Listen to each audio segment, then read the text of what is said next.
قرآن کے مطابق مسلمان عورت ہی شادی کر سکتی ہے عیسائی یا یہودی سے. چیک کریں باہر کی شادی، چیک کریں کتنی اسلام عزت کرتا ہے عورتوں کی. کہ یہاں پہ بات ہو رہی ہے حضرت محمد نے شادیاں کی، کیا وہ عورتیں شادیاں کرنا چاہتی تھیں؟ یہ مولانا صاحب نہیں بتا رہے.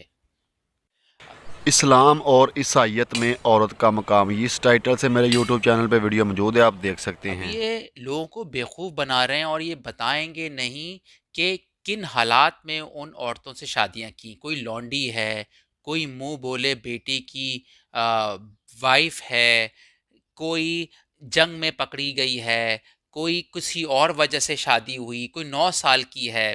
یعنی کہ سب they are trying to sugar coat. اب یعنی لوگوں کو بیوقوف بنانے کی جھوٹ بولا جا رہا ہے اور آدھی بات سے بھی کم بات بتائی جا رہی ہے. اور یہ بتایا جا رہا ہے کہ بھئی شادیوں کی اتنی اہمیت کیوں ہے کہ کہہ رہے ہیں کہ ہر طرح کی عورت سے شادی کی. دوسرے لفظوں میں ہر طرح کی عورت کا مزہ لیا. 1400 سال پہلے ایک شخص کو انہوں نے دیکھا نہیں اور اس کی تعریفیں، جھوٹی تعریفیں ہو رہی ہیں. آگے چلو. بخاری شریف کی حدیث نمبر 110 میں نبی کریم صلی اللہ علیہ وسلم نے ارشاد فرمایا کہ جس نے خواب میں مجھے دیکھا تو اس نے مجھے ہی دیکھا، شیطان میری شکل اختیار نہیں کر سکتا. یعنی کہ نبی کریم صلی اللہ علیہ وسلم آج بھی کسی کی خواب میں ان کو زیارت عطا فرما سکتے ہیں اور فرماتے بھی ہیں. ٹھیک ہے. اس کے علاوہ ایک اور میں آپ کو مشہور جو تاریخ کا واقعہ بتاتا ہوں. نور الدین زنگی رضی اللہ تعالیٰ عنہ کا، رحمۃ اللہ تعالیٰ عنہ کا بتاتا ہوں کہ جب نبی کریم صلی اللہ علیہ وسلم نے ان کو خواب میں آ کر 2 عیسائیوں کے چہرے دکھا دیے تھے کہ یہ مجھے میری قبر سے نکالنے کی کوشش کر رہے ہیں. ٹھیک ہے. تو مسلمانوں کا حلیہ ان کا تھا، ٹھیک ہے نا، لوگوں کو پھنسانے کے لیے، بتانے کے لیے، لیکن اپنے وہ کیا کہتے ہیں جھونپڑی کے نیچے سے سرنگ نکال رہے تھے نبی کریم صلی اللہ علیہ وسلم کے جسم مبارک کو لے کے جانے کے لیے. قصہ مختصر ہے، بہت لمبا واقعہ ہے، لیکن میں آپ کو یہ بتاتا ہوں کہ بہت سارے لوگوں کو نبی کریم صلی اللہ علیہ وسلم کی زیارت عطا ہوئی اور آج بھی ہو رہی ہے، انشاءاللہ قیامت تک ہوتی رہے گی. اور گلزار تم نے یہ کہا کہ وہ عورتیں شادی کرنا چاہتی تھی یا نہیں چاہتی تھی، یہ میں ویڈیو کے ٹائٹل سکرین پہ شو کر رہا ہوں. یوٹیوب کے اوپر سرچ کر کے تم دیکھ سکتے ہو. حضرت اماں ختیجہ رضی اللہ تعالیٰ عنہ، حضرت اماں عائشہ رضی اللہ تعالیٰ عنہ، بلکہ نبی کریم صلی اللہ علیہ وسلم کی تمام ازواج مطہرات کے نام سے ویڈیو سرچ کرو ان کی شادی کے متعلق. ٹھیک ہے. تمام واقعات تجھے مل جائیں گے کہ نبی کریم صلی اللہ علیہ وسلم سے وہ عورتیں شادی کرنا چاہتی تھیں اور وہ راضی تھی. نبی کریم صلی اللہ علیہ وسلم کی ازواج مطہرات کے بارے میں مختصر طور پر میں ڈیٹیل بتاتا ہوں. سکرین پہ بھی شو ہو رہی ہوگی. حضرت اماں ختیجہ رضی اللہ تعالیٰ عنہ کی جو عمر تھی وہ 40 سال تھی اور نبی کریم صلی اللہ علیہ وسلم کی 25 سال تھی نکاح کے وقت. حضرت سودا رضی اللہ تعالیٰ عنہ کی عمر تھی 50 سال اور نبی کریم صلی اللہ علیہ وسلم کی عمر بھی تھی 50 سال. حضرت اماں عائشہ رضی اللہ تعالیٰ عنہ کی عمر تھی 9 سال اور نبی کریم صلی اللہ علیہ وسلم کی عمر تھی 54 سال. حضرت حفصہ رضی اللہ تعالیٰ عنہ کی عمر تھی شادی کے وقت 22 سال اور نبی کریم صلی اللہ علیہ وسلم کی عمر تھی 55 سال. حضرت زینب رضی اللہ تعالیٰ عنہ کی عمر تھی 30 سال اور نبی کریم صلی اللہ علیہ وسلم کی عمر تھی 55 سال. اور ان میں حضرت اماں عائشہ تو صدیقہ رضی اللہ تعالیٰ عنہ صرف کنواری تھی، باقی سب بیوہ تھی. حضرت ام سلمہ رضی اللہ تعالیٰ عنہ کی عمر تھی نکاح کے وقت 56 سال اور نبی کریم صلی اللہ علیہ وسلم کی بھی 56 سال. حضرت زینب رضی اللہ تعالیٰ بنت حبش رضی اللہ تعالیٰ کی عمر تھی نکاح کے وقت 36 سال اور نبی کریم صلی اللہ علیہ وسلم کی تھی 57 سال. حضرت جویریہ رضی اللہ تعالیٰ عنہ کی عمر تھی 30 سال اور نبی کریم صلی اللہ علیہ وسلم کی عمر تھی 57 سال. حضرت ام حبیبہ رضی اللہ تعالیٰ عنہ کی عمر تھی 36 سال اور نبی کریم صلی اللہ علیہ وسلم کی عمر تھی 58 سال. حضرت صفیہ رضی اللہ تعالیٰ عنہ کی عمر تھی 17 سال اور نبی کریم صلی اللہ علیہ وسلم کی عمر تھی 59 سال. حضرت میمونہ رضی اللہ تعالیٰ عنہ کی عمر تھی 36 سال اور نبی کریم صلی اللہ علیہ وسلم کی عمر تھی 59 سال. تو ان میں صرف حضرت عائشہ صدیقہ رضی اللہ تعالیٰ عنہ کنواری تھی، باقی تمام کے تمام بیوہ تھیں. ایک وقت میں 9 ازواج مطہرات آپ کے نکاح میں رہیں. 5 ہجری میں حضرت ریحانہ رضی اللہ تعالیٰ عنہ شمعون بطور لونڈی حرم نبوی میں شامل ہوئی. ٹھیک ہے. اور 2 ہجری کے بعد نبی کریم صلی اللہ علیہ وسلم نے حضرت ماریہ قبطیہ رضی اللہ عنہ کو بطور لونڈی اپنے حرم میں شامل کیا. یہ تھی مختصر طور پر ڈیٹیل نبی کریم صلی اللہ علیہ وسلم کی ازواج مطہرات کے بارے میں، جو میں نے سکرین پہ بھی شو کر دی۔ تم نے گلزار یہ بولا تھا نا، یہ ڈرتے ہیں، یہ بتاتے نہیں ہیں، یہ بتا دیا تمہیں، ٹھیک ہے؟ اب سرچ کر بھی لینا۔ ان کے آگے میں ان کی نکاح کرنے کی جو وجوہات ہیں نا، وہ بھی انشاءاللہ آگے اس ویڈیو میں بتاؤں گا کہ نکاح کس وجہ سے ان کے ساتھ کیا اور کیوں کیا۔ چیپٹر 33 ورس 50 میں حضرت محمد کو خصوصی رعایت دی جاتی ہے کہ وہ ان گنت عورتوں کے ساتھ ڈنگ ڈونگ کر سکتے ہیں۔ اس کا ترجمہ میں تھوڑا سا ٹکڑا پڑھوں گا۔ اے نبی، ہم نے آپ کے لیے آپ کی بیویاں حلال کر دیں جن کے لیے آپ مہر ادا کر چکے، اور وہ عورتیں جو آپ کی قبضے میں ہیں، یعنی لونڈیاں جو آپ کو غنیمت میں دلوا دی ہیں۔ اس کے بعد ایک اور بات اس آیت میں لکھی ہوئی ہے کہ عورت جو بالغرض اپنے پیغمبر کو پیش کرے، بشرط پیغمبر اس کو اپنے نکاح میں لانے چاہیں۔ یہ خالص آپ کے لیے ہے، نہ کہ اور مسلمانوں کے لیے۔ یعنی جو عورت پیش کرے اس کے ساتھ حضرت محمد کر سکتے ہیں، unlimited, not limited to 4 wives only. تو یہ خاص پیشکش حضرت محمد کو کی جا رہی ہے۔ دوستو آپ سوچو، آگے چلتے ہیں۔ سورہ الاحزاب کے آیت نمبر 50 کا حوالہ دیا۔ یہاں پہ نبی کریم صلی اللہ علیہ وآلہ وسلم جن عورتوں سے شادی کر سکتے ہیں، نکاح کر سکتے ہیں حق مہر ادا کر کے، اور جو عورتیں حق مہر لینے کے بغیر خود کو یہ کہیں کہ ہمیں نکاح میں رکھ لیں نبی کریم صلی اللہ علیہ وسلم کو، تو آپ بھی ان کو اپنے نکاح میں رکھنا چاہے تو ان سے بھی آپ شادی کر سکتے ہیں۔ یہ اس بارے میں یہ آیت نازل ہوئی ہے۔ اور سورہ النساء کی آیت نمبر 23 میں یہ اللہ پاک ارشاد فرماتے ہیں، حرام کی گئی ہیں تم پر تمہاری مائیں، تمہاری لڑکیاں، تمہاری بہنیں، تمہاری پھوپھیاں اور تمہاری خالائیں، اور بھائی کی لڑکیاں، بہن کی لڑکیاں، اور تمہاری وہ مائیں جنہوں نے تمہیں دودھ پلایا ہو، اور تمہاری دودھ شریک بہنیں، اور تمہاری ساس، اور تمہاری وہ پرورش کردہ لڑکیاں جو تمہاری گود میں ہیں، تمہاری ان عورتوں سے جن سے تم دخول کر چکے ہو، اور ہاں اگر تم نے ان سے جماع نہ کیا ہو تو تم پر کوئی گناہ نہیں، اور تمہارے صلبی سکے بیٹوں کی بیویاں، اور تمہارا 2 بہنوں کا جمع کرنا، ہاں جو گزر چکا سو گزر چکا۔ یہ جو حقیقی بیٹے ہوتے ہیں نا، ٹھیک ہے نا، حقیقی بیٹے یعنی کہ صلبی بیٹے جو ہوتے ہیں ان کی بیویاں حرام کی گئی ہیں، اور بھی بہت سی عورتوں کے بارے میں بتایا گیا ہے جو حرام کی گئی ہیں۔ اب میں آپ کو بتاتا ہوں کہ نبی کریم صلی اللہ علیہ وسلم کو زیادہ شادیاں کرنے کی اللہ پاک نے اجازت کیوں دی، اور آپ نے زیادہ شادیاں کیوں کی، اس کی مین وجہ کیا ہے، ٹھیک ہے؟ سب سے پہلی وجہ تو یہ ہے کہ اللہ کے دین عورتوں تک اچھے طریقے سے پہنچ جائے، کیونکہ عورتیں اپنے مسائل پوچھنے میں نبی کریم صلی اللہ علیہ وسلم سے شرم آتی تھی ان کو۔ تو جب نبی کریم صلی اللہ علیہ وسلم اپنے ازواج مطہرات کو اللہ کے دین کا علم عطا فرماتے تھے تو ان سے مسائل پوچھنے کے لیے عورتیں آتی تھی۔ اگر آپ کی ایک بیوی ہوتی تو ان کے لیے بہت مشکل سا کام ہو جاتا، ٹھیک ہے، کہ وہ مسائل کا حل لوگوں کو بتاتی۔ اس لیے آپ نے بہت زیادہ عورتوں سے شادی کی تاکہ ایک کے اوپر زیادہ بوجھ نہ پڑے، ٹھیک ہے۔ اس کے بعد جو مختلف قسم کے قبائل میں آپ نے شادی کی، ان کی عداوتیں جو تھیں، وہ جو ناراضگی تھی محمد صلی اللہ علیہ وسلم کے بارے میں، وہ بھی دور ہوگی ان شادیوں کی وجہ سے، ٹھیک ہے نا۔ جیسے حضرت خدیجہ الکبریٰ رضی اللہ عنہ بنو عزا سے تھی، ان کی ناراضگی بھی دور ہوگی۔ حضرت عائشہ صدیقہ رضی اللہ تعالیٰ عنہ بنو تمیم سے تھیں، ٹھیک ہے نا۔ حضرت حفصہ رضی اللہ تعالیٰ بنو عدین سے تھی۔ حضرت ریحانہ رضی اللہ تعالیٰ بنو قریظہ سے تھی۔ حضرت جویریہ رضی اللہ تعالیٰ عنہ بنو مستلق سے تھی، یہ ایک یہودی خاندان تھا، وہ بھی مسلمان ہو گئے تھے بعد میں، ٹھیک ہے۔ ام حبیبہ رضی اللہ تعالیٰ عنہ بنو امیہ سے تھی، جو ابو سفیان کی بیٹی تھی، ٹھیک ہے نا۔ ام سلمہ رضی اللہ تعالیٰ بنو مخزوم جو ابو جہل کا خاندان تھا، ٹھیک ہے نا۔ بعد میں انہوں نے بھی نبی کریم صلی اللہ علیہ وسلم سے صلح کر لی شادی کے بعد۔ حضرت میمونہ رضی اللہ تعالیٰ عنہ بنو غیلان سے تھی، جو نجر کے سردار کی بیوی کی بہن تھی، ٹھیک ہے نا۔ اس طرح آپ نے مختلف قبائل کی عورتوں سے شادی کی، لڑائی جھگڑے بھی دور ہو گئے، ناراضگی بھی دور ہو گئی، ٹھیک ہے۔ اور دوسری بات علم کی ہے، جو مین بات ہے وہ علم کی ہے۔ حضرت اماں عائشہ صدیقہ رضی اللہ تعالیٰ عنہ کی جو احادیث آپ نے بیان کی، 2268 احادیث آپ نے بیان کی ہیں۔ حضرت اماں حفصہ سے 81 احادیث مروی ہیں۔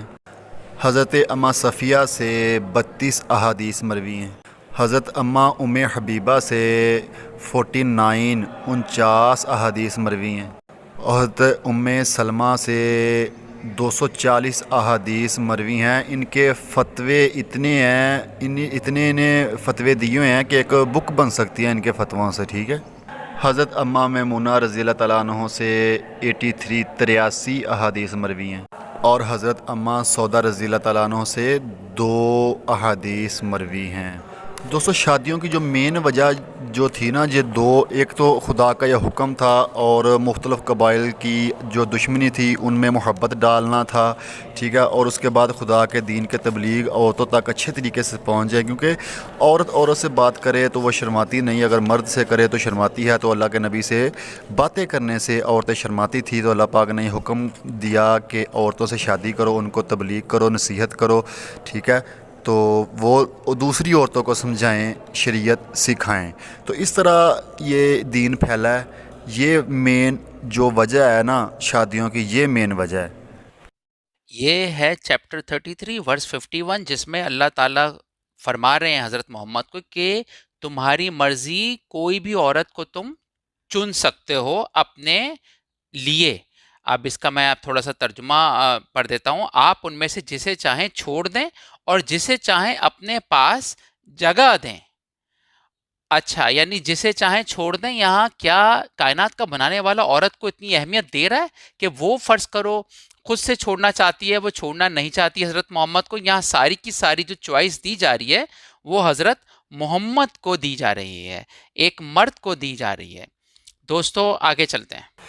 سورہ الاحزاب کے آیت نمبر 51 کا جو تو نے حوالہ دیا ہے، اس میں طلاق کا ذکر موجود نہیں ہے. ٹرانسلیشن تم نے غلط بتائی ہے گلزار. تم نے یہ کہا کہ جس بیوی کو چاہو چھوڑ دو، جس کو چاہو اپنے پاس رکھو. اس کا یہ مطلب نہیں ہے. اس کا مطلب یہ ہے جیسے کہ عام مسلمانوں کے لیے فرض ہے نا، جتنی عورتیں ہوں تو ان کے درمیان ایک روٹین کے مطابق ٹائم دینا پڑتا ہے. ٹھیک ہے. اگر ایک رات ایک بیوی کے پاس رہنی ہے تو ایک ہی دوسری کے پاس رہنی ہے. اس طرح کا کوئی قانون ہے. ٹھیک ہے. اگر ایک بیوی کے پاس 2 راتیں رہنی ہیں، دوسری کے پاس بھی 2 دن پھر گزارنے پڑیں گے. یہ پابندی جو ہے یہ محمد صلی اللہ علیہ وسلم سے اٹھانے کی بات اس آیت میں ہو رہی ہے، کیونکہ وہ نبی تھے، ان کی بہت زیادہ مصروفیات ہوتی ہیں نبی کی، اور ان کا مقام اعلیٰ ہے، اور اس لحاظ سے اللہ پاک نے ان سے یہ پابندی اٹھائی ہے. لیکن اس کے باوجود بھی نبی کریم صلی اللہ علیہ وسلم نے ساری زندگی اس سہولت سے فائدہ نہیں اٹھایا، بلکہ پورا ٹائم، پورا انصاف تمام عورتوں میں، اپنی بیویوں میں پورا انصاف کیا آپ نے. آیت میں جو کہ چیپٹر 66 آیت نمبر 5 ہے، اس میں کہا جا رہا ہے کہ اگر آپ بیویوں کو حضرت محمد چھوڑ دیں تو اس سے بہتر آپ کو کنواریاں عورتیں ملیں گی. اس کا ترجمہ ہے، اے نبی تم اگر طلاق دے دو تو بہت جلد اس کے بدلے میں تم سے اچھی بیویاں دے دے گا، فرما بردار، ایمان توبہ کرنے والی اور کنواریاں. آپ بتائیں یہ آیت کائنات کا بنانے والا لکھ رہا ہے، اور اس میں فائدہ کس طرح کا دیا جا رہا ہے. اگر تم چھوڑ بھی دو نا عورتوں کو تو اللہ پاک کہہ رہے ہیں کہ اس سے بدلے تمہیں کنواریاں مل جائیں گی. لوگ ترجمے سے قرآن پڑھتے نہیں ہیں، اور مولوی چاہتا بھی نہیں آپ ترجمے سے پڑھیں، ورنہ یہ باتیں پڑھ کے کون رہ سکتا ہے، کون اپنا وقت ضائع کر سکتا ہے اسلام کے اندر. آگے چلتے ہیں. سورۃ تحریم کی آیت نمبر 5 کا حوالہ دیا تم نے. ٹھیک ہے. اس میں یہ لکھا، اگر وہ تمہیں طلاق دے دے تو عجب نہیں کہ ان کا رب انہیں تم میں سے بہتر ازواج بدلہ میں عطا فرما دے، جو فرما بردار، ایماندار، اطاعت گزار، توبہ شعار، عبادت گزار، روزہ دار، بعض شوہر دیدہ اور بعض کنواریاں ہوں. یہاں پہ عورتوں کی صفتیں بیان ہو رہی ہیں. اگر محمد صلی اللہ علیہ وسلم تمہیں طلاق دے دیں تو تمہارے بدلے میں اللہ انہیں ایسی عورتیں عطا کرے گا، نیک، پاک، عبادت گزار. ٹھیک ہے. یہ اس سورہ کی پہلی 4 آیات پڑھیں گے، تب اس آیت نمبر 5 کا جو مطلب ہے آپ کو سمجھ میں آئے گا. نبی کریم صلی اللہ علیہ وسلم نے ایک راز کی بات اپنی ایک ازواج سے کی ہوئی تھی. انہوں نے دوسری وہ جو ازواج سے راز کی بات کی تھی، وہ راز کی بات انہوں نے بتا دی کسی کو. ٹھیک ہے. تو وہ راز کی بات جو ہے وہ اللہ تعالیٰ نے نبی کریم صلی اللہ علیہ وسلم کو بتا دی. یہ اس معاملہ میں یہ آیت نازل ہوئی ہے کہ محمد صلی اللہ علیہ وسلم کے خلاف اگر تم دونوں کوئی سازش کرو گے تو اگر اس کے بعد اس سازش کے بعد اگر محمد صلی اللہ علیہ وسلم نے تمہیں طلاق دے دی تو اللہ انہیں تم سے بہتر ازواج عطا فرمائے گا. اس کانٹیکس میں یہ آیت نازل ہوئی ہے. تو اس سورہ کی پہلی 4 آیات بھی پڑھیں اس آیات کو سمجھنے کے لیے. اب ایسا بھی ہوا ہوگا کہ جب حضرت محمد کی بہت ساری لونڈیاں اور بیویاں ہوں گی تو یہ آپس میں جھگڑتی بھی ہوں گی. یہ ایک نیچرل ریئیکشن ہے عورت کا. تو یہاں پر اللہ تعالیٰ بیچ میں آ جاتے ہیں حضرت محمد کو بتانے، جو کہ چیپٹر 66 آیت نمبر 1 ہے. میں ترجمہ پڑھتا ہوں. اے نبی، آپ کیوں حرام کرتے ہیں جو اللہ نے آپ کے لیے حلال کیا ہے؟ آپ اپنی بیویوں کی خوشنودی چاہتے ہیں اور اللہ بخشنے والا نہایت رحم والا ہے. یہاں پہ اللہ پاک تھوڑا ناراض ہیں کہ آپ اپنی بیویوں کا مت سوچا کریں اور جو آپ کو عورت اچھی لگے اس کو بس آپ لے لیا کریں. شکریہ. قرآن جب آپ اور آیت نمبر 1 میں یہ کا جو تو نے حوالہ دیا ہے کہ اے نبی مکرم صلی اللہ علیہ وسلم، آپ خود کو اس چیز یعنی شہد کے نوش کرنے سے کیوں منع فرماتے ہیں جسے اللہ تعالیٰ نے آپ کے لیے حلال فرما رکھا ہے؟ اپنی ازواج کی اس قدر دلجوئی فرماتے ہیں. یعنی کہ اس آیت میں نبی کریم صلی اللہ علیہ وسلم اپنی ازواج کو خوش رکھنے کے لیے، خوش دیکھنے کے لیے کسی چیز کو اپنے اوپر حرام قرار دیا تھا، لیکن خدا نے کیا کہا کہ اے نبی، ہم نے تمہارے اوپر یہ چیز حلال فرمائی ہے، آپ نے کیوں حرام فرمائی ہے؟ ٹھیک ہے. اس کی تفسیر میں حافظ ابن کثیر کہتے ہیں کہ یہ شہد تھا. ٹھیک ہے. اور کچھ تفاسیر میں آئی کہ حضرت حفصہ اور حضرت ماریہ کے متعلق یہ آیت ہے، یعنی کہ حضرت ماریہ کو اپنے اوپر حرام کر لیا تھا. ٹھیک ہے نا، دوسری ازواج کے لیے. تو یہ صاف طور پر ابھی ظاہر نہیں ہے کہ کون سی چیز اپنے اوپر نبی کریم صلی اللہ علیہ وسلم نے حرام کر لی تھی کہ میں یہ کام نہیں کروں گا، لیکن خدا نے یہ فرما دیا کہ آپ نے یہ حرام نہیں کرنا، آپ نے یہ کام کرنا ہے کیونکہ یہ آپ کے لیے حلال ہے.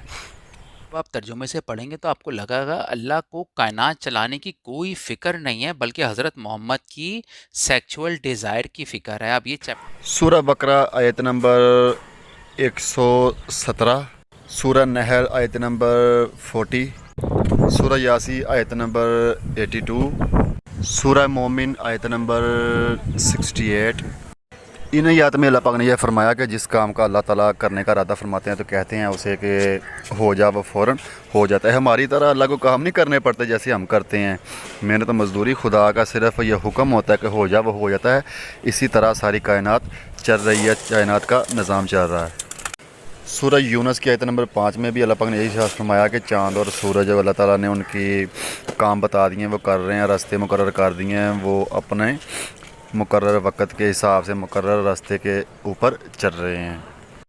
اور اسی طرح ہم جب قرآن پاک پڑھتے ہیں تو بہت سی آیات ہماری نظروں سے گزرتی ہے کہ جس میں اللہ تعالیٰ نے یہ فرمایا کہ اس نے کائنات بنائی ہیں، اس کا نظام اللہ تعالیٰ چلا رہے ہیں اور اللہ کے سوا کوئی نہیں ہے جو کائنات کا نظام چلا رہا ہے. یہ قرآن کی آیات بہت سی موجود ہیں، یہ اسکرین پہ بھی اس وقت شو ہو رہی ہوں گی.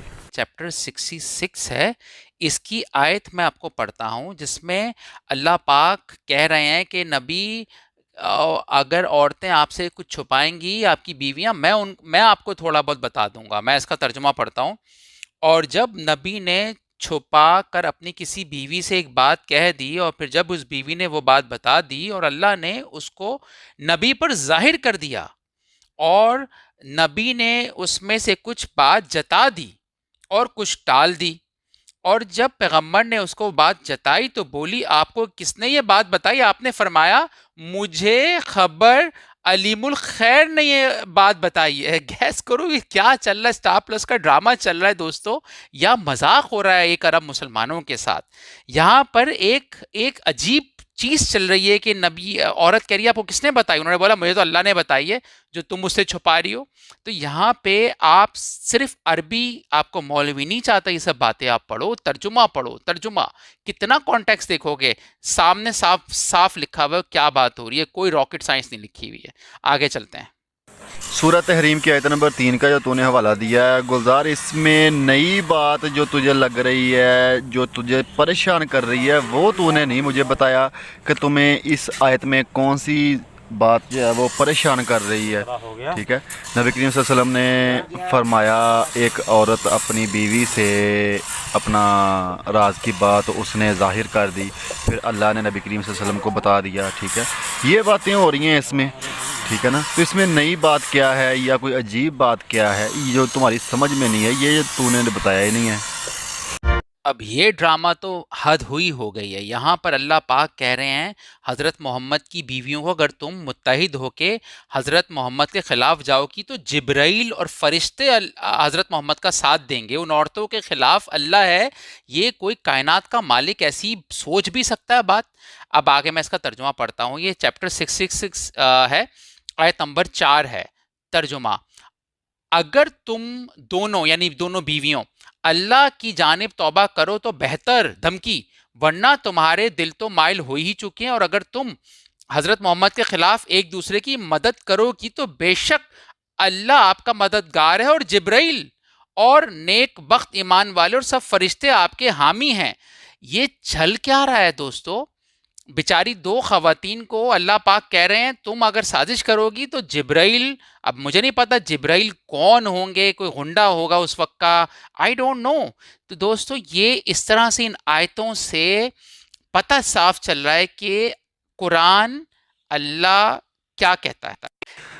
جبرائیل علیہ السلام کے بارے میں تو نے بولا کہ وہ کوئی گنڈا ہوگا، تجھے پتہ ہی نہیں ہے جبرائیل کا؟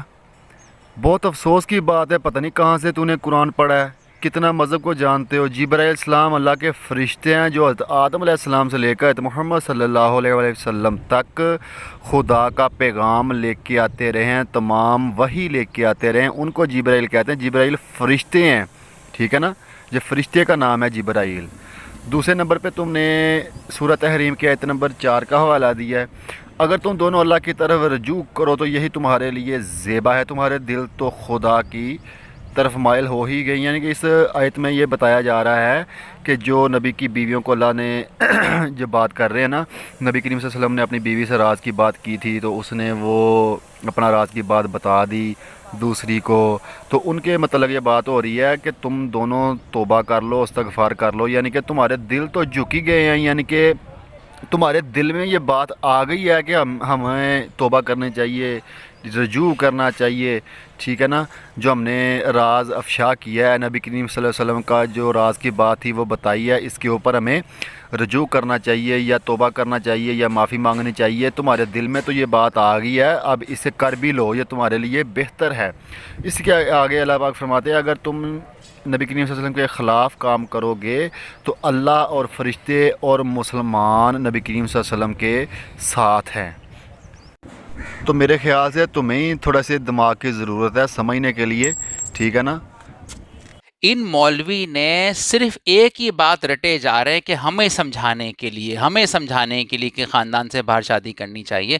اس کا بہت آسان جواب ہے، 11 عورتوں سے اس لیے شادی کی ہم سمجھ جائیں تو حضرت محمد لاسٹ پروفٹ، قرآن، اللہ، تو جس طرح اللہ نے ایک آیت اتاری ہے کہ 4 شادیاں مومن کر سکتے ہیں، 4 بیویاں رکھ سکتے ہیں، تو اس کے ساتھ ایک اور آیت بھی آ جاتی کہ باہر بھی شادیاں کرو، تو اس میں حضرت محمد کو کرنے کی کیا ضرورت تھی؟ قرآن میں ایسے کئی حکم ہیں جو اس میں حضرت محمد کو کرنے نہیں پڑے ہوں گے، جس طرح کہ 4 شادیاں۔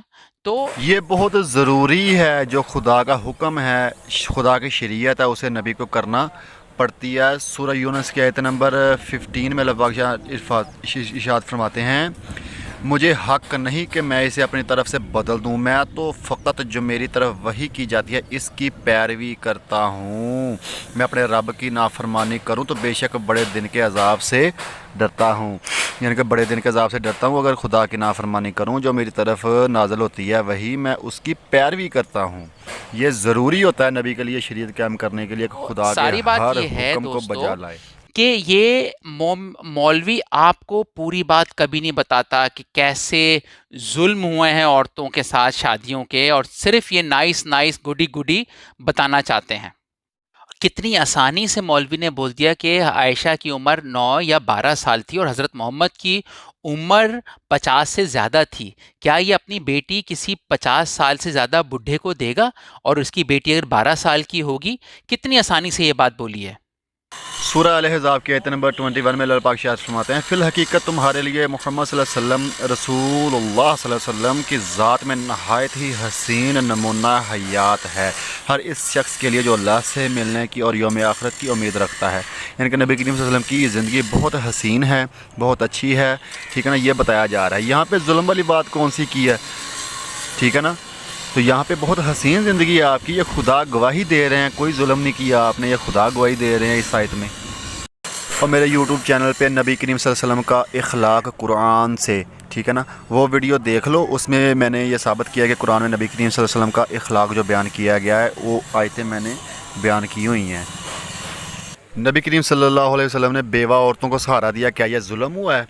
ایک 40 سالہ عورت سے 25 سال کی عمر میں نبی کریم صلی اللہ علیہ وسلم نے شادی کی، کیا یہ عورت کے ساتھ ظلم ہوا ہے؟ یہ بتاؤ، ایک ہی کنواری تھی نا آپ کی بیوی حضرت عائشہ صدیقہ رضی اللہ تعالیٰ عنہ، جن کی عمر کم تھی، ٹھیک ہے نا، باقی تو ساری بیوہ تھی اور عمر بھی ان کی زیادہ تھی۔ جب نبی کریم صلی اللہ علیہ وآلہ وسلم نے ایک 40 سالہ عورت سے شادی کی 25 سال کی عمر میں، تب تو تمہیں نظر نہیں آیا، ٹھیک ہے۔ جب 9 سالہ حضرت عائشہ صدیقہ رضی اللہ تعالیٰ عنہ سے شادی کی، ٹھیک ہے، یہ بہت تمہارے ذہن میں یہ بات ابھر رہی ہے۔ شادی کرنے کے لیے اسلام میں بچوں کا بالغ ہونا ضروری ہوتا ہے، ٹھیک ہے، تو جب بالغ ہوئی تھی حضرت اماں عائشہ صدیقہ رضی اللہ تعالیٰ پھر ہی شادی ہوئی تھی۔ حضرت اماں عائشہ صدیقہ رضی اللہ تعالیٰ عنہ راضی تھی، حضرت ابوبکر صدیق رضی اللہ تعالیٰ عنہ آپ کے والد گرامی راضی تھے، نبی کریم صلی اللہ علیہ وسلم راضی تھے، تو شادی ہوئی ہے نا۔ نبی کریم صلی اللہ علیہ وسلم نے اپنی عمر سے زیادہ عمر کی عورت سے شادی کی، ٹھیک ہے، اپنی عمر سے کم عمر کی عورت سے شادی کی، اپنے قبیلے میں شادی کی، قبیلے کے باہر کی، خاندان میں کی، خاندان کے باہر کی، ٹھیک ہے نا۔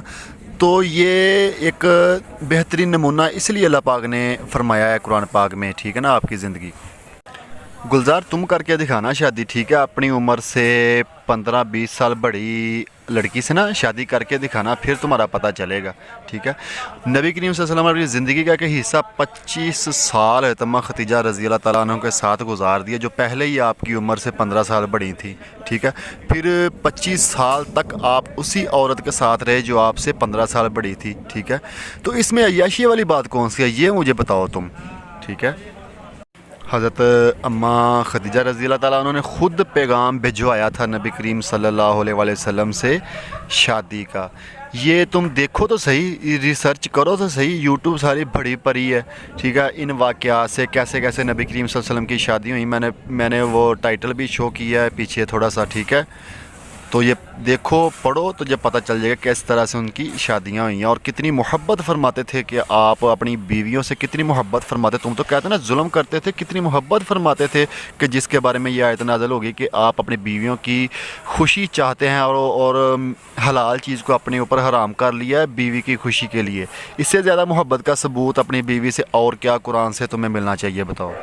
ایک اور آیت بھی ہے قرآن میں جس میں حضرت محمد کی بیویاں شادی نہیں کر سکتی تھیں حضرت محمد کی وفات کے بعد، یہ ظلم تھا، ساری ایک آگ بیوی کے علاوہ سب ینگ تھیں، تو کیا ان کا دل نہیں چاہتا ہوگا پارٹنر رکھنے کا؟ دوستو، میں آخر میں آپ تمام مسلمانوں سے یہ سوال کرتا ہوں کہ قرآن کی یہ آیتیں جو حضرت محمد کی بیویوں کے جھگڑے نپٹانے میں لگی ہوئی ہیں، کیا یہ کائنات کا بنانے والے کا کلام ہو سکتا ہے؟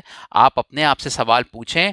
تم کہتے ہو کہ نبی کریم صلی اللہ علیہ وسلم کی بیویاں کسی سے شادی نہیں کر سکتی، نبی کریم صلی اللہ علیہ وسلم کے پردہ فرمانے کے بعد اس کا ذکر سورہ الاحزاب کی آیت نمبر 6 میں اس کا جواب ہے، سورہ احزاب کی آیت نمبر 6 میں کہ نبی کریم صلی اللہ علیہ وسلم کی جو ازواج ہیں وہ تمام مومنوں کی، مسلمانوں کی مائیں ہیں، مائیں، تو کیا ایک ماں اپنے بچے سے شادی کر سکتی ہے، یہ بتاؤ مجھے۔ تو نبی کریم صلی اللہ علیہ وسلم کی تمام ازواج تمام مسلمانوں کی مائیں ہیں، اس لیے وہ شادی نہیں کر سکتی تھی بچوں۔ اور کیا قرآن خدا کا کلام ہے، کیا قرآن جادو سے لکھا گیا؟ اس ٹائٹل سے ویڈیو میرے چینل پہ موجود ہے، وہ دیکھ سکتے ہو تم، ٹھیک ہے۔ تو ویڈیو کافی لمبی ہو گئی ہے، اگر وہ بھی مزید کسی بھائی کو کوئی سوال ہو یا ان آیتوں کے اوپر تفصیل سے بات کرنی ہو تو مجھ سے رابطہ کر سکتے ہیں، شکریہ۔